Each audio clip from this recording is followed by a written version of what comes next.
പരിശ്രമിക്കുന്നു. എന്നെ കുറിച്ച് ആൾക്കാർ എന്തെങ്കിലും മോശം പറയുമ്പോൾ എനിക്ക് വിഷമമാണ്. വർക്കിസ്ഥാന്റെ മകൻ ഇങ്ങനെ ആയെന്ന് പറയുമ്പോൾ വിഷമമുള്ളൂ.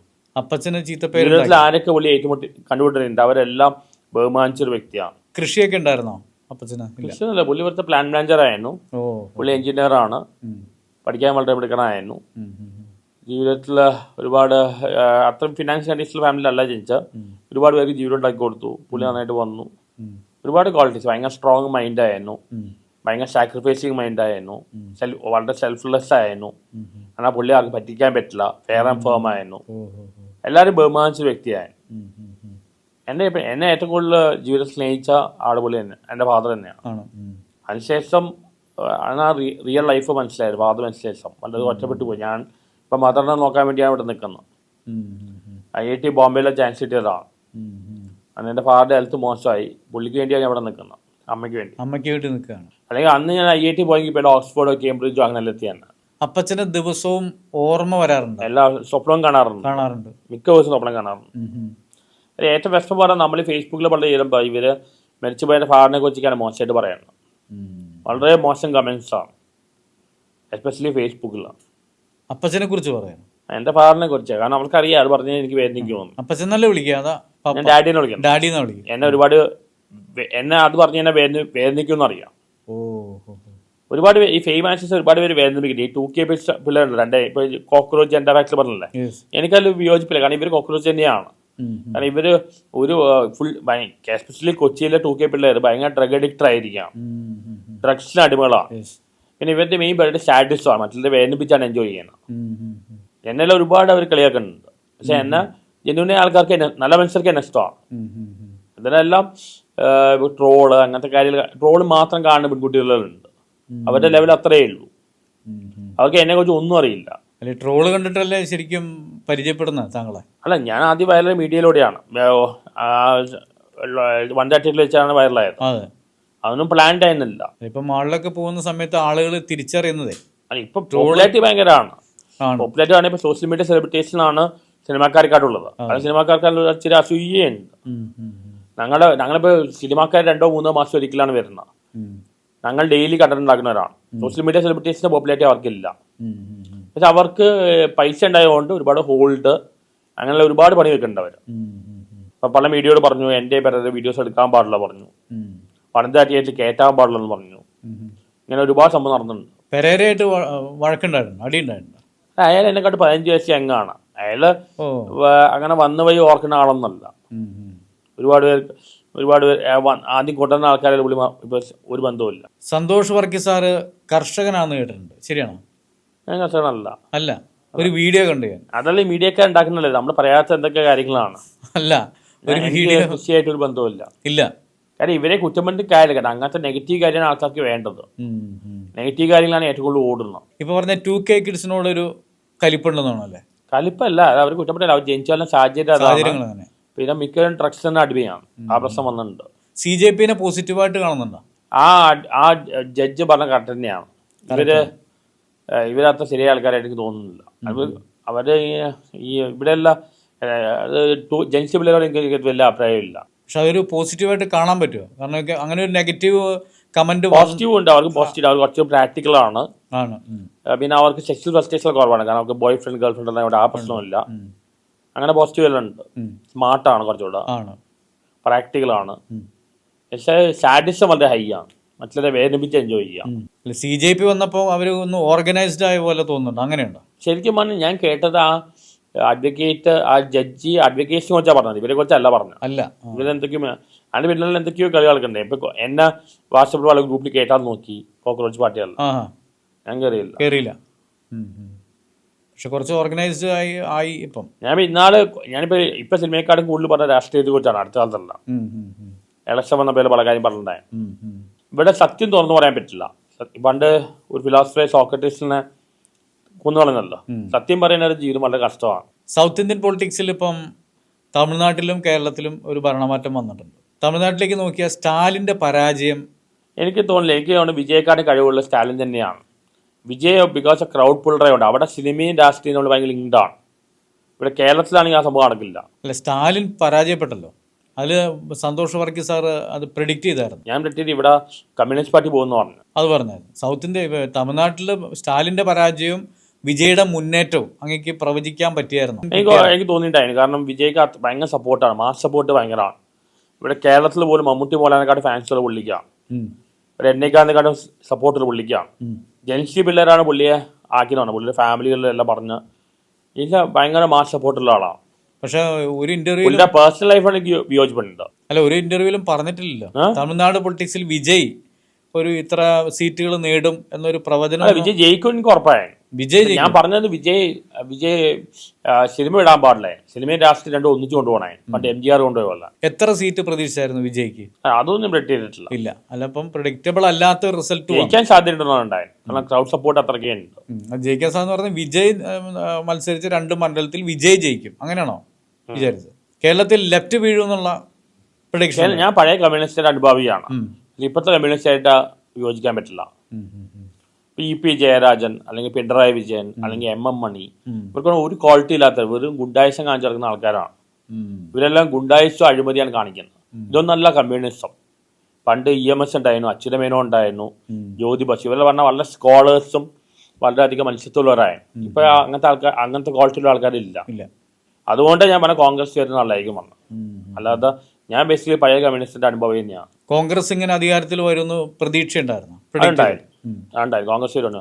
VD സതീശ കുഴപ്പമില്ല, കഴിവുള്ള ആൾ തന്നെയാണ്. വിദ്യാഭ്യാസവും ഉണ്ട്, കഴിവുണ്ട്, ആവശ്യം കുഴപ്പമില്ലാത്ത ആൾ തന്നെയാണ്. VD വരുന്ന ഞാൻ ആഗ്രഹിച്ചത്. കാരണം എൻ്റെ ഇടയ്ക്ക് KC വേണുഗോപാലും മറ്റേ രമേശ് ചെന്നിത്തലയ്ക്കുള്ള ഒരുപാട് ജനങ്ങളുടെ സപ്പോർട്ട് ജനങ്ങളെ ആഗ്രഹിച്ചത് VD ആയി. VDക്ക് അത്രയും പിന്തുണ കൂടാൻ കാരണം എന്തായിരിക്കും? അതെ, ഇപ്പോൾ ഉള്ളതിൽ വെച്ച് വേദം പുള്ളിയാണ്. പുള്ളി എന്ന് പറഞ്ഞാൽ ഒരു AK ആന്റണിയുടെ ആദർശവും കരുണാകരന്റെ കഴിവും രണ്ടും കമ്പൈൻ ചെയ്ത ആളാണ്. പുള്ളികൾ ഭേദം പുള്ളി തന്നെയാണ്. ഇപ്പൊ പിണറായി വിജയന്റെ കേസ് എടുത്ത് കഴിഞ്ഞാൽ പാർട്ടിയിൽ തന്നെ വിയോജിപ്പുണ്ട്. ഇപ്പൊ പ്രതിപക്ഷ നേതാവായെന്ന് ആര് പറഞ്ഞു ഞങ്ങൾ ആക്കിയതല്ല, അതിൽ കയറി ഇരിക്കുന്നതാണ്. പുള്ളിയുടെ ധാർഷ്ട്യം കാരണമാണ് കമ്മ്യൂണിസ്റ്റ് പാർട്ടി പോയത്. ഞാൻ അന്ന് ഇലക്ഷൻ സമയത്ത് പുള്ളിയെ വിളിച്ച പിണ്ണാക്ക് വിജയൻ ഭയങ്കര വൈറലായി പോയിട്ടേ. എന്താ പിണറായി വിജയനെ വിളിച്ചത് പിണ്ണാക്ക് വിജയൻ അത് ഭയങ്കര വൈറലായി. അപ്പോൾ അഭിമാര് പറഞ്ഞു എന്താണ് ഇതിൽ പോയി അറ്റാക്ക് ചെയ്യും, ഇന്നോവ കാർ ഓട്ടം വീട്ടിൽ അറ്റാക്ക് ചെയ്യും. ഇതുവരെ ഒന്നും നടന്നിട്ടില്ല. അവിടെ ഇപ്പോൾ ദൃശ്യം 3 അത്ര കൊള്ളില്ല പറഞ്ഞപ്പോൾ മോഹൻലാൽ ഫാൻസ് അത് എതിർക്കാൻ തുടങ്ങി. അപ്പം എനിക്ക് പറയാനുള്ളത് പിണറായി വിജയന്റെ അത്ര ഒന്നും മോഹൻലാൽ വരില്ല. പിണറായി വിജയന്റെ ആൾക്കാരെ പേടിച്ചില്ലെങ്കിൽ പിന്നെ മോഹൻലാലിന്റെ ആൾക്കാരെ പേടിക്കേണ്ട ഒരു ആവശ്യമില്ല. പിന്നെ ഇത്ര നാളും ഫേസ് ചെയ്തതിനേക്കാളും കൂടുതലൊന്നും വരാനും ഇല്ല സന്തോഷ് സാറിന്. ശരിയാണോ? ഇവിടെ ഇത് കുറച്ച് വയലന്റ് പാർട്ടീസ് ആണല്ലോ, അക്രമ രാഷ്ട്രീയമാണ്. എന്നോട് പറഞ്ഞ TP ചന്ദ്രശേഖരൻ 51 വെട്ടിയാണ്, അതേപോലെ വെട്ടുമെന്ന് പറഞ്ഞാണ്. ഇവർക്കെല്ലാം എന്ത് തോന്നിവാസം കാണിക്കുക, ഇവർക്കെതിരെ ഒന്നും പറയാൻ പാടില്ല. അതെങ്ങനെ ഭീഷണി ഫോണിലും വന്നു, കമന്റ്സിലും ഉണ്ടായിരുന്നു. ഞാൻ ഇതിന് അന്നിട്ടപ്പോൾ എല്ലാവരും പോസിറ്റീവായിട്ട് പറഞ്ഞു. ആർക്കും പിണറായി വിജയൻ ഭരണത്തിൽ തുടരണമെന്ന് ആഗ്രഹമില്ലായിരുന്നു. തമിഴ്നാട് പൊളിറ്റിക്സിലേക്ക് നോക്കിക്കഴിഞ്ഞാൽ സ്റ്റാലിന്റെ പരാജയത്തിന്റെ കാരണം എന്തായിരിക്കും? സ്റ്റാലിന്റെ കുഴപ്പമല്ല, വിജയുടെ മാസ് അപ്പീൽ. അവിടെ കേരളത്തിലാണെങ്കിൽ ഇപ്പൊ മമ്മൂട്ടി പോലെ ഇലക്ഷന് ജയിക്കണമില്ല. ഇവിടെ രാഷ്ട്രീയം സിനിമയും തമ്മിൽ ബന്ധവുമില്ല. ഇവിടെ ആൾക്കാർ ഏറ്റവും കൂടുതൽ ഇമ്പോർട്ടൻസ് കൊടുക്കുന്ന രാഷ്ട്രീയത്തിനാണ്, സിനിമയ്ക്കല്ല. അവിടെ സിനിമയും രാഷ്ട്രീയം നമ്മൾ ഭയങ്കര ലിങ്ക്ഡാണ്. സിനിമാക്കാർ അവർക്ക് ദൈവങ്ങളെ പോലെയാണ്. ആ ഒരു ഇതിൽ വിജയുടെ ഒരു മാസ് സപ്പോർട്ടോടെ കയറിയതാണ്. വിജയ്ക്ക് എന്തെങ്കിലും പ്ലാനിങ്, വർഷങ്ങളുടെ പ്ലാനിങ് പദ്ധതിയൊക്കെ നേരത്തെ ഉണ്ടായിരുന്നല്ലോ. ജനനായക സിനിമയിൽ അത് ബേസിലുണ്ടാക്കിയതാണല്ലോ. പ്ലാനിങ്ങിലുണ്ടായിരുന്നു. പക്ഷെ ആദ്യം പുള്ളിയുടെ ഫാമിലി നോക്കണം, പിന്നെയാണ് നാട് നോക്കേണ്ടത്. പുള്ളി ഭാര്യയും 2 മക്കളുണ്ടായിട്ട് ചെയ്യുന്നത് ശരിയല്ല. അത് വിജയനും ശരിയല്ല, തൃശ്ശ ചെയ്യുന്നതും ശരിയല്ല. സോൾവ് ആയില്ല അത് ഭാര്യയായിട്ടുള്ള വിഷയം? ഡിവോഴ്സ് എന്തായാലും തോന്നുന്നു. മകനെ എതിർപ്പുണ്ട്. ആദ്യം ചാരിറ്റി ബിഗൻസ് അറ്റ് ഹോം. ആദ്യം ഫാമിലിയാണ് ശരിയാക്കേണ്ടത്. മകൻ ഈ ഫ്രെയിമിലൊന്നും വന്നിട്ടില്ല അല്ലേ? മകൻ അമ്മയുടെ ഒപ്പം, വൈഫിന്റെ ഒപ്പമാണ് പുള്ളിയുടെ. ഈ ഇലക്ഷൻ റിസൾട്ടിന് ശേഷം മകനൊന്നും ഈ ഫ്രെയിമിൽ വന്നിട്ടില്ല. പോപ്പുലാരിറ്റി കൊണ്ട് മാത്രം തമിഴ്നാട്ടിലെ രാഷ്ട്രീയത്തിൽ വിജയിക്കാൻ പറ്റുമെന്ന് തോന്നുന്നുണ്ടോ? അങ്ങനെയാണല്ലോ പണ്ട് MGR മറ്റെല്ലാം വന്നത്. രജനീകാന്തിന് അത്ര പറ്റിയില്ല. ഇപ്പം അവിടെ മികച്ച നടന്മാരൊന്നും ഇപ്പം കമലഹാസൻ അല്ലെങ്കിൽ ശിവാജി ഗണേശൻ ഇവർക്കൊന്നും വലിയ മാസ് സപ്പോർട്ടില്ല. MGR ഇവിടേക്ക് ഭയങ്കര ഇതായാണ്. MGRനൊക്കെ ഒരു പൊളിറ്റിക്കൽ വ്യൂ ഉണ്ടായിരുന്നു തോന്നുന്നു. MGR സപ്പോർട്ട് ഉണ്ടായിരുന്നെങ്കിൽ ആസ് എ പൊളിറ്റീഷ്യൻ അത്ര സക്സസ്ഫുൾ ആയിരുന്നില്ല. എനിക്കൊന്നും വിജയ് അങ്ങനെ ആവണമെന്നില്ല. പക്ഷെ വിജയുടെ ക്യാബിനറ്റിൽ നല്ല ക്വാളിഫൈഡ് ആൾക്കാരാണ്. പുള്ളിക്ക് നല്ല ഭരണാധികാരിയായിട്ട് തുടരാൻ പറ്റുമെന്ന് തോന്നുന്നുണ്ടോ? അത് ഇന്ന് തെളിയിക്കണം. പുള്ളി ഒരു പൊളിറ്റിക്കൽ ബാക്ക്ഗ്രൗണ്ടില്ല, ഇന്ന് തെളിയിക്കേണ്ടി വരും. മുഖ്യ ശത്രു ആരായിരിക്കും വിജയുടെ? പൊളിറ്റിക്കൽ ശത്രു ആരായിരിക്കും? സ്റ്റാലിൻ തന്നെയായിരിക്കും. സ്റ്റാലിൻ അസംബ്ലിയിൽ ഇല്ലാതെ എങ്ങനെ വിജയ്ക്ക് എതിരെ ഫൈറ്റ് ചെയ്യാൻ സാധ്യതയുണ്ട്? സ്റ്റാലിൻ കരുണാനിധിയുടെ മകനാണല്ലോ. കരുണാനിധി അത്ര സിമ്പിൾ ആളൊന്നല്ല. അയാളുടെ കുറെ ക്വാളിറ്റി അയാൾക്കുണ്ട്. അപ്പൊ ഉദയനിധിയിലേക്ക് കൂടെ ചിലപ്പം സ്റ്റാലിൻ നല്ലതായിട്ട് ഭരിക്കണ്ടായിരുന്നു. എന്താണ് സ്റ്റാലിൻ പോകാൻ ഇത്രയും മാസ് ഫീൽഡ് കൊണ്ട് പോയതാണ്. സിനിമാക്കാരുടെ പോപ്പുലാരിറ്റി കൊണ്ട് പോയതാണ്.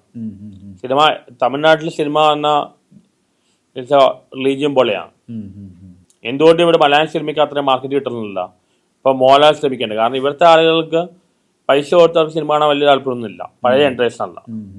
അതുകൊണ്ട് മാർക്കറ്റ് കൂട്ടാൻ വളരെ ബുദ്ധിമുട്ടാണ് ഇവിടെ. ഇവിടെ സിനിമയ്ക്ക് അങ്ങനെ പ്രത്യേകിച്ച് വലിയ വിലയൊന്നുമില്ല. എല്ലാവരും രാഷ്ട്രീയത്തിന്റെ പുറകെയാണ്. പണ്ട് പ്രേം നസീർ ഇലക്ഷൻ നിൽക്കാൻ നോക്കിയിട്ട് തോക്കുന്ന പറഞ്ഞിട്ട് പിന്മാറിയതാണ്. പേഴ്സണൽ ലൈഫിലേക്ക് വന്നാലേ കൂടെ നിന്നിട്ട് അല്ലെങ്കിൽ കൂടെ നിൽക്കുന്നവരെ വിശ്വസിക്കാൻ പറ്റില്ല എന്ന് തോന്നുന്ന ഘട്ടങ്ങളുണ്ടായിരുന്ന? ആരും വിശ്വസിക്കാൻ പറ്റില്ല. ഈ കൂടെ നടക്കുന്ന ആൾക്കാർക്ക് ആർക്കും ഒരു ആത്മാർത്ഥതയില്ല. കൂടെ നടക്കുന്ന ആൾക്കും ഒരു ആത്മാർത്ഥതയില്ല. പണ്ട് സിനിമയുടെ അബി പറഞ്ഞില്ലേ, മകനോട് പറഞ്ഞില്ലേ, കൂടെ നടക്കുന്ന ആൾക്കാരെ വിശ്വസിക്കാൻ പറ്റില്ല. ഇവരെല്ലാം ഇപ്പൊ എല്ലാവർക്കും ഇപ്പൊ മമ്മൂട്ടി മോഹൻലാലിന്റെ എർത്തുകളുണ്ട്. ചുറ്റും കുറച്ച് ആൾക്കാരുണ്ട്. അവരെല്ലാം അവരുടെ സ്വാർത്ഥ താല്പര്യം നമ്മൾ ഉപയോഗിക്കും. ഒരാളും വിശ്വസിക്കാൻ പറ്റില്ല. ഈ ജയിലിൽ കിടന്ന സമയത്ത് അടുപ്പുള്ള ആരെങ്കിലും വന്ന് സഹായിച്ചോ? അന്നാണ് കുറച്ച് ജെന്യൂനെ ആൾക്കാർ ഒന്ന് കാണാനല്ലോ വന്നത്. അവര് ജെന്യൂനാന്നുള്ളത് പ്രൂവ് ചെയ്തു. ബാക്കി വളരെ മാറി നിൽക്കുക ചെയ്ത. വരുമെന്ന് പ്രതീക്ഷിച്ച ആരെങ്കിലും വരാതിരുന്നുണ്ട്. അവരായിട്ട് ഫ്രണ്ട്ഷിപ്പ് കണ്ടിന്യൂ ചെയ്തോ അതോ കട്ട് ചെയ്തോ? റെസ്പോണ്ട് ചെയ്യുന്ന വിചാരിച്ച് അവിടെ വരുമെന്ന് വിചാരിച്ചാൽ ആരും പലരും വന്നിട്ടില്ല. അപ്പോൾ ശരിക്കും 12 ദിവസം ഒരുപാട് പേരെ മനസ്സിലാക്കാനുള്ള ദിവസങ്ങളായിരുന്നില്ലേ? എത്ര ആരേക്ക് വിശ്വസിക്കാൻ പാടില്ല എന്ന് സന്തോഷ് വർക്കി സാറിന് അന്നാണ് മനസ്സിലായത്. പിന്നെ കുറച്ചുകൂടെ ഒന്ന് സീരിയസ് അപ്രോച്ച്. അമ്മയിലെല്ലാം എന്തൊക്കെയാണ് നടക്കുന്നത്. ഇവിടെ എത്രയോ പേര് സിദ്ദിഖിന് പോയ ആൾക്കാരെല്ലാം ജയിലിൽ പോലും പോയിട്ടില്ല. എന്താ ഒരു ബലാത്സംഗ കേസ് പോലും വന്നതാണ്. ഇവിടെ പോലീസ് കറപ്റ്റാണ്. കോടതിയിൽ ജസ്റ്റിസ് ഇല്ല. എത്ര വർഷങ്ങൾ പുറകെ നടക്കണം. എത്ര അഭയ കേസിൽ 30 വർഷം എടുത്തില്ലേ? ഇങ്ങനെ ജസ്റ്റിസ് വന്നിട്ട് എന്താ കാര്യം? 30 വർഷം 25 വർഷം കൊണ്ട് ജസ്റ്റിസ് വന്നിട്ട് എന്താ കാര്യം? നീതി വന്നിട്ട് എന്താ കാര്യം? പോലീസ് കറപ്റ്റാണ്, ഒരു സംശയമില്ല. അത് അമ്മയ്ക്ക് പോലീസിൽ വലിയ സ്വാധീനം ചെലുത്താൻ പറ്റുന്നുണ്ടോ? പല കേസ് അവർക്ക് പൈസ കിട്ടിയാൽ മതി. പോലീസുകാർക്ക് പൈസ കിട്ടിയാൽ മതി. നല്ല ഹോൾഡ് ഉണ്ട്. ഇപ്പൊ എന്തെങ്കിലും കേസ് ആണ് യൂട്യൂബേഴ്സിനാണ് അറസ്റ്റ് ചെയ്യുന്നത്. തുപ്പീനെ അറസ്റ്റ് ചെയ്തു, ചെകുത്താനെ അറസ്റ്റ് ചെയ്തു, എന്നെ അറസ്റ്റ് ചെയ്തു. എന്തെങ്കിലും ന്യൂസ് ഡൈവേർട്ട് ചെയ്യാനും മറ്റെല്ലാം യൂട്യൂബേഴ്സിനാണ് ഏറ്റവും പോപ്പുലാരിറ്റി കൂടുതലുണ്ട്. അവരെയാണ് ടാർഗറ്റ് ചെയ്യുന്നത്. ഞാൻ നേരത്തെ കർഷകനാണെന്ന് ചോദിച്ചല്ലോ, ഒരു വീഡിയോയിൽ ഞാൻ കണ്ടായിരുന്നു. നല്ല മീഡിയക്കാർ കാണിപ്പിച്ചാണ് ചെയ്താണ്. ലുങ്കിയൊക്കെ എടുത്തിട്ട് സന്തോഷ് സാർ ഇങ്ങനെ കർഷകനാണെന്നൊക്കെ. ഞാൻ ഈ പലതും നിന്ന് കൊടുക്കേണ്ട ആവശ്യമില്ലായിരുന്നു. പിന്നെ നോ പറയാൻ പറ്റാത്തതുകൊണ്ട് പെട്ടുപോയ പ്രശ്നങ്ങളാണ് പലതും. പെട്ടുപോയത്.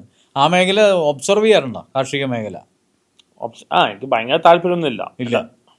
കാർഷിക മേഖലയിൽ ഒരു ഇടിവും നമ്മളുടെ യങ്സ്റ്റേഴ്സിന്റെ മൈഗ്രേഷനും ഇത് തമ്മിൽ കണക്ട് ചെയ്യാൻ പറ്റുമോ? ചില ആൾക്കാർക്ക് ഇത് മോശം പണി പോലെ തോന്നുകയാണ്. വൈറ്റ് കോളർ ജോബൊക്കെയാണ് ആൾക്കാർ പ്രിഫർ ചെയ്യുന്നത്. അതുകൊണ്ടാവാം ഇത് വിട്ടിട്ട് മൈഗ്രേറ്റ് ചെയ്യുന്ന ബ്രെയിൻ ഡ്രെയിനർ വരാൻ കാരണം അതാവാം. നമ്മുടെ ഡെമോക്രാറ്റിക് 70% നമ്മുടെ എക്കണോമി അഗ്രികൾച്ചർ തന്നെയാണ്. ഈ മൈഗ്രേഷൻ നമ്മുടെ ജനാധിപത്യ സംവിധാനത്തെ എത്രത്തോളം ബാധിക്കുന്നുണ്ടെന്ന് ചിന്തിച്ചത്? ഞാൻ ആദ്യമേ പറയാം, ജനാധിപത്യ സംഭവം വർക്കൗട്ട് ആവില്ല. കാരണം ജനാധിപത്യത്തിൽ ഭൂരിപക്ഷം ആൾക്കാരാണല്ലോ. ഈ ഭൂരിപക്ഷം വന്ന ആൾക്കാർ ചിന്തിക്കാത്തവരാണ്. ചിന്തിക്കുന്ന ആൾക്കാർ 2% അതാണ്. ഈ ഡെമോക്രസി ഒറിജിനേറ്റ് ചെയ്ത് ഗ്രീസിലാണ്. സോക്രട്ടീസ് വെച്ചപ്പോൾ പ്ലേറ്റ് പറഞ്ഞതാണ് ഡെമോക്രസി വർക്കാവില്ല. മെജോറിറ്റി നോക്കിയിട്ട് കാര്യമില്ല. മെജോറിറ്റി ആൾക്കാർ പൊതുജനം കഴുതയാണ്. ഈ പൊതുജനങ്ങളെ മണ്ടന്മാരാക്കിയിട്ടാണ് രാഷ്ട്രീയക്കാരും സിനിമാക്കാരും എല്ലാം ചെയ്യുന്നത്. നമ്മളുടെ ഒരു 98% പോപ്പുലേഷൻ മാസമാണ്. അവർ ചിന്തിക്കാത്തവരാണ്. 2% ചിന്തിക്കുള്ളൂ. ഇപ്പം ഞാൻ തന്നെ പല വീഡിയോസ് 2 പേരും സബ്സ്ക്രൈബ് ചെയ്യാൻ വേണ്ടി പല വീഡിയോസ് തുടങ്ങുന്നത്. നമ്മളെപ്പോഴും ഫിലോസഫിക്കലും ക്വാണ്ടം മെക്കാനിക്സിലും ചെയ്യുന്ന പിന്നെ ഫീൽഡിൽ നിൽക്കില്ല. ഇവർക്ക് വേണ്ടത് മസാലയാണ്, മാസ് ഓഡിയൻസ്. ഇപ്പൊ എന്തുകൊണ്ട് മമ്മൂട്ടി മോഹൻലാലും 2 പേരുടെ പടം ചെയ്യുന്നു, ആർട്ട് ഫിലിമും ചെയ്യുന്നുണ്ട്, കൊമേഴ്സ്യൽ പടം ചെയ്യുന്നു. അങ്ങനെ 2 പേരും സപ്പോർട്ട് വേണം, അല്ലാതെ പിടിച്ചിരിക്കാൻ പറ്റില്ല. ഞാൻ ഇപ്പോൾ നാളെ ഫ്ലവേഴ്സ് ടിവിയിൽ ഇന്റർവ്യൂ ഞാൻ പറഞ്ഞിട്ടുണ്ടായിരുന്നു.